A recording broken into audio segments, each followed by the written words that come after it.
Assalamualaikum warahmatullahi wabarakatuh. Assalamualaikum warahmatullahi wabarakatuh. Salam sejahtera untuk kita semua. Perkenalkan, nama saya Putri Antameda. Perkenalkan, nama saya Fadian Sarani dari kelompok 3 kelas IPA 3. Perkenalkan, nama saya Angelin Faiza Saidina dari kelas 12 MIPA 3. Nama saya Karimani Ramadhani, saya dari kelas 12. Nama saya Maria Crescensia dari kelas 12 MIPA 3. Nama saya Debbie Oktarawati.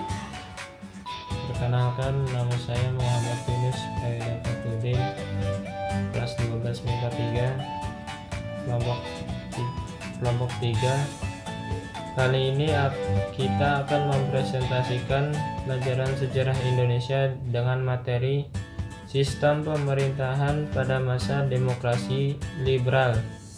Sebelum masuk ke materi inti, sebagaimana kita ketahui, saat ini Republik Indonesia dipimpin oleh Insinyur Joko Widodo sebagai presiden, yang mana fungsi presiden ialah sebagai kepala pemerintahan sekaligus kepala negara, karena Indonesia saat ini menganut sistem pemerintahan presidensial. Tapi tahukah kalian, dulunya Indonesia sempat bergonta-ganti sistem pemerintahan. Berikut ini sedikit informasi tentang sistem pemerintahan di Indonesia dari tahun 1945 sampai 1959. Pada tahun 1945, tepatnya bulan Agustus sampai bulan November, bentuk negaranya NKRI, sistem pemerintahannya presidensial, dasar negaranya UUD 1945. Pada tahun 1945 sampai 1949, bentuk negaranya NKRI, sistem pemerintahannya berubah menjadi parlementer. Dasar negaranya UUD 1945. Pada tahun 1949 sampai 1950, bentuk negaranya berganti menjadi RIS. Sistem pemerintahannya masih parlementer. Dasar negaranya berubah menjadi konstitusi RIS. Pada tahun 1950 sampai 1959, bentuk negaranya berubah lagi menjadi NKRI. Sistem pemerintahannya parlementer, dasar negaranya berubah menjadi UUDS 1950.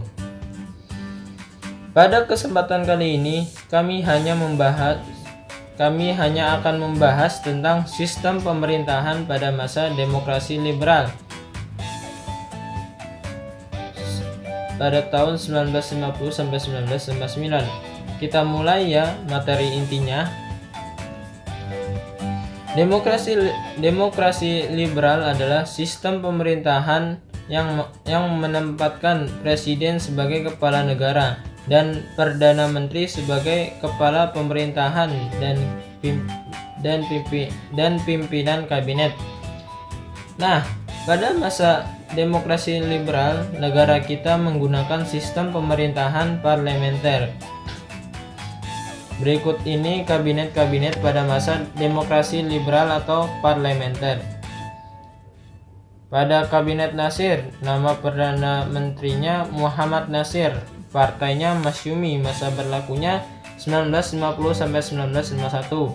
Pada Kabinet Sukiman, nama Perdana Menterinya Sukiman Wiryo Sanjoyo, partainya Masyumi, masa berlakunya 1951 sampai 1952. Pada Kabinet Wilopo, nama Perdana Menterinya Wilopo, partainya PNI, masa berlakunya 1952 sampai 1953. Pada Kabinet Ali Sastroamidjojo 1, nama Perdana Menterinya Ali Sastroamidjojo, partainya PNI, masa berlakunya 1953 sampai 1955. Pada Kabinet Burhanuddin Harahap, nama Perdana Menterinya Burhanuddin Harahap, partainya PNI, masa berlakunya 1955 sampai 1956. Pada Kabinet Ali Sastroamidjojo kedua, Nama Perdana Menterinya Ali Sastroamidjojo. Partainya PNI. Masa berlakunya 1956 sampai 1957. Pada Kabinet Juanda, nama Perdana Menterinya Raden Juanda. Pada kabinet ini spesial dari Zakon Kabinet. Masa berlakunya 1957 sampai 1959. Selanjutnya akan kita kupas sedikit masing-masing kabinetnya. Kabinet Natsir. Kabinet ini disebut sebagai Zakon Kabinet karena di dalam kabinetnya duduk tokoh-tokoh penting yaitu seperti Sri Sultan Hamengkubuwono IX, Mr. Asad, Insinyur Juanda, dan Profesor Dr. Sumitro Jojo Hadikusumo. Program kabinet ini yang penting diantaranya meliputi A. Mempersiapkan dan menyelenggarakan pemilihan umum untuk konstitusi. B. Mencapai konsolidasi dan penyempurnaan susunan pemerintah serta membentuk peralatan negara yang kuat dan daulat. C. Menggiatkan usaha keamanan dan ketentraman. D. Menyempurnakan organisasi angkatan perang dan pemulihan bekas-bekas anggota tentara dan gerilya dalam masyarakat. E. Memperjuangkan penyelesaian soal Irian Barat secepatnya. F. Mengembangkan dan memperkokoh kesatuan ekonomi rakyat sebagai dasar bagi pelaksanaan ekonomi nasional yang sehat. G. Membantu pembangunan perumahan rakyat. Kegagalan menyelesaikan masalah Irian Barat dan pencabutan PP nomor 39 atau 1950 tentara DPRS dan DPRDS yang dianggap menguntungkan Masyumi telah menimbulkan adanya mosi tidak percaya dari parlemen sehingga M. Natsir harus mengembalikan kekuasaan atau mandatnya kepada presiden. Kabinet Sukeman. Adapun Kabinet Sukeman sebagai berikut. A. Bidang keamanan. Bidang keamanan menjalankan tindakan-tindakan yang tegas sebagai negara hukum untuk menjamin keamanan dan ketentraman. B. Sosial ekonomi mengusahakan kemakmuran rakyat secepatnya dan memperbarui hukum agraria agar sesuai dengan kepentingan petani. C. Mempercepat persiapan pemilihan umum. D. Di bidang politik luar menjalankan politik luar negeri secara bebas aktif secara memasukkan Irian Barat ke dalam wilayah RI secepatnya. E. Di bidang hukum menyiapkan undang-undang tentang pengakuan serikat buruh perjanjian kerjasama.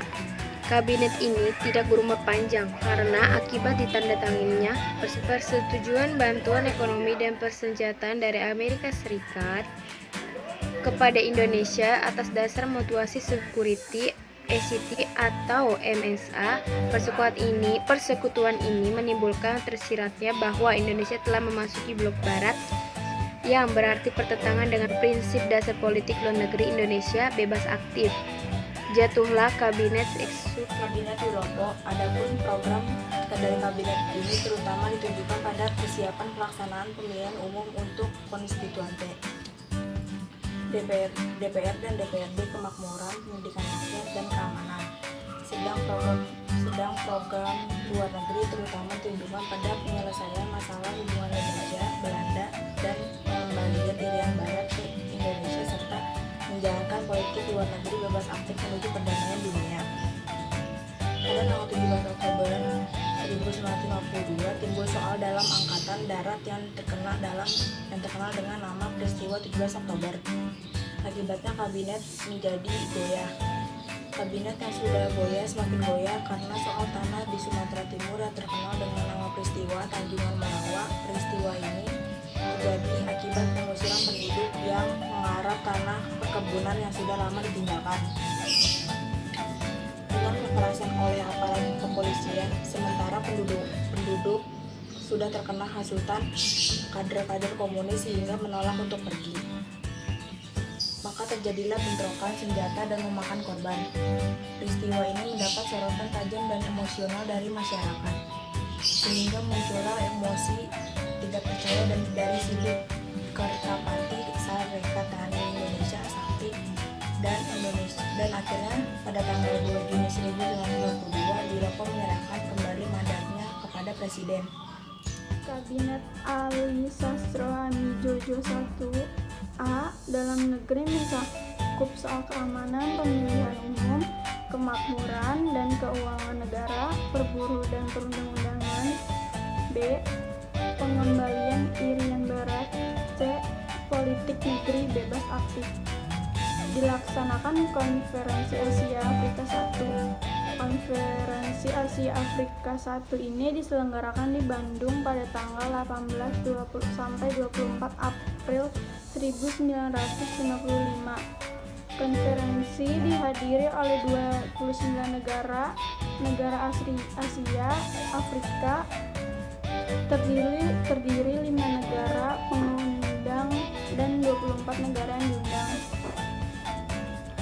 KAA 1 itu ternyata memiliki pengaruh dan arti penting bagi solidaritas dan perjuangan kemerdekaan bangsa-bangsa Asia Afrika.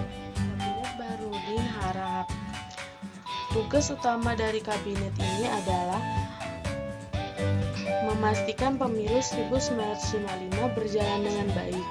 Terdapat 100 partai mengajukan diri untuk DPR dan 82 partai untuk konstituante.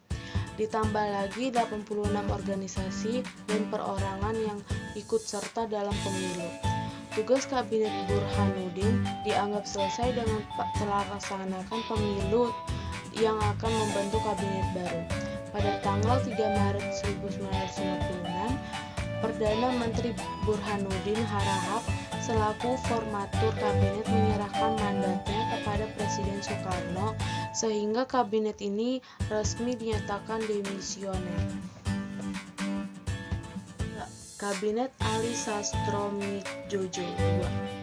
Kabinet Ali Sastromijojo II sering pula disebut Kabinet Al-Rom-Idham, bertugas pada periode 24 Maret 1956 sampai 14 Maret 1957.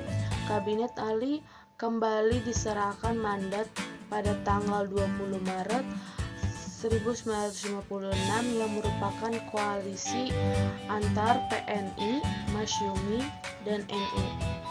Program Kabinet Ali Sastromijojo II 1. Pembatalan KMB. 2. Pengembalian Irian Barat. 3. Keamanan. 4. Perekonomian dan keuangan. Kabinet Juanda. Kabinet ini mempunyai tugas untuk mengembalikan Irian Barat dan juga menyelesaikan permasalahan ekonomi. Kabinet Juanda mempunyai 5 pasar program kerja yang dikenal dengan nama Pancakarya. Program kerja Kabinet Pancakarya: membentuk Dewan Nasional, normalisasi keadaan Republik Indonesia, melanjutkan kebatalan KMB, memperjuangkan Irian Barat kembali ke Republik Indonesia, dan mempercepat pembangunan. Pada tanggal 13 Desember 1957 keluarlah Deklarasi Juanda yang berhasil mengatur batas perairan nasional Indonesia. Jika Deklarasi Juanda tentang laut teritorial diberlakukan maka di wilayah Indonesia maka terdapat laut seperti Laut Jawa, Laut Flores, dan lain sebagainya. Sekian, terima kasih. Wassalamualaikum warahmatullahi wabarakatuh.